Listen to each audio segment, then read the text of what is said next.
క్రీస్తునందున్న ప్రియులకు ప్రేమతో వందనాలు తెలియజేయుచున్నాను. సెప్టెంబర్ నెల 1వ తేదీ 2024. ఈరోజు దేవుడు మనకు చేస్తున్న వాగ్దానం ఏమిటనగా, కీర్తనల గ్రంథము 31వ కీర్తన 23వ చరణం. యెహోవా విశ్వాసులను కాపాడును. ఆమెన్. నా ప్రియమైన సహోదరి సహోదరులారా, దేవుడు ఒక ప్రణాళిక ప్రకారంగా ఈ సృష్టిని తయారు చేశాడు. ఈ సృష్టి అంతటిలో అధికారాన్ని తన రూపములో తన పోలికలో చేయబడిన మానవునికి దేవుడు అనుగ్రహించాడు. దేవునికి మహిమ కలుగును గాక. అయితే ఎప్పుడైతే మానవుడు సాతాను మాట విన్నాడో, దేవుని మాటను ఎప్పుడైతే పెడచెవిన పెట్టాడో, అప్పుడు దేవుని చేత అనుగ్రహించబడిన అధికారం సాతాను వశమైంది. సాధారణంగా మనం ఎవరి మాట అయితే వింటామో వారిని మనకంటే ఉన్నతమైన వారిగా, మనకంటే జ్ఞానవంతులుగా మనము చెప్పకనే అంగీకరిస్తున్నామని అర్థం. ఇప్పుడు మానవుడు అపవాది అయినటువంటి సాతాను మాట వినటం ద్వారా సాతానుకు తన మీద అధికారాన్ని ఇవ్వకనే ఇచ్చాడు మనిషి. ఎప్పుడైతే సాతానుడు ఈ లోకాధికారి అయ్యాడో, పరిస్థితులన్నీ కూడా తారుమారైపోయాయి. మనిషి దేవునితో సహవాసం కోల్పోయాడు. దేవుని యొక్క కాపుదలను పోగొట్టుకున్నాడు.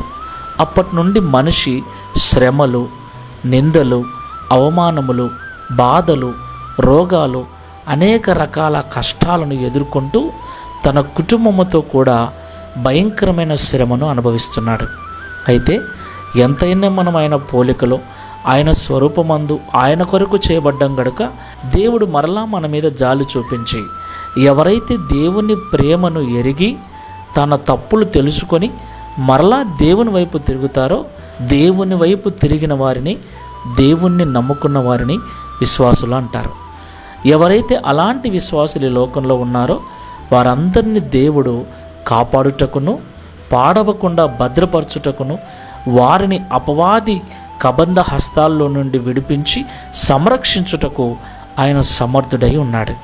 కాబట్టి మాటలు వింటున్న ప్రియ సహోదరి సహోదరుడా, దేవుని వైపు తిరిగి దేవుని యందు విశ్వాసముతో మనం జీవించుదాం. ప్రార్థన చేసుకుందాం. ప్రేమ స్వరూపుడైన తండ్రి, పరిశుద్ధుడా, మీకు వందనాలు.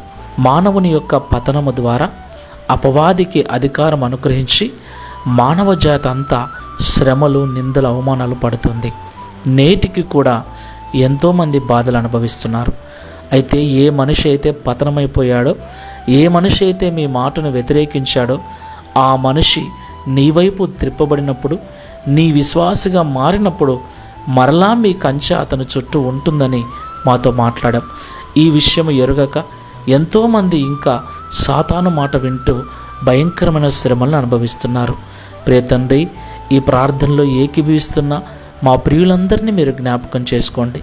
తెలుసో తెలియకో అపవాదికి చోటిచ్చి శ్రమను అనుభవిస్తూ ఉన్నారేమో, వారి హృదయాలు మార్చి నీ వైపు త్రిప్పుకునండి. నీ మాట వినుటకు, నీ సంరక్షణలోనికి వచ్చుటకు వారికి మారు మనస్సును అనుగ్రహించి, తద్వారా ఈ దిన వాగ్దానమును మా అందరి జీవితంలో నెరవేర్చి మీ నామమును మహిమపరచుకొనుమని యేసు నామములో ప్రార్థించి వేడుకుంటున్నాము తండ్రి. Amen. Praise the Lord. God bless you.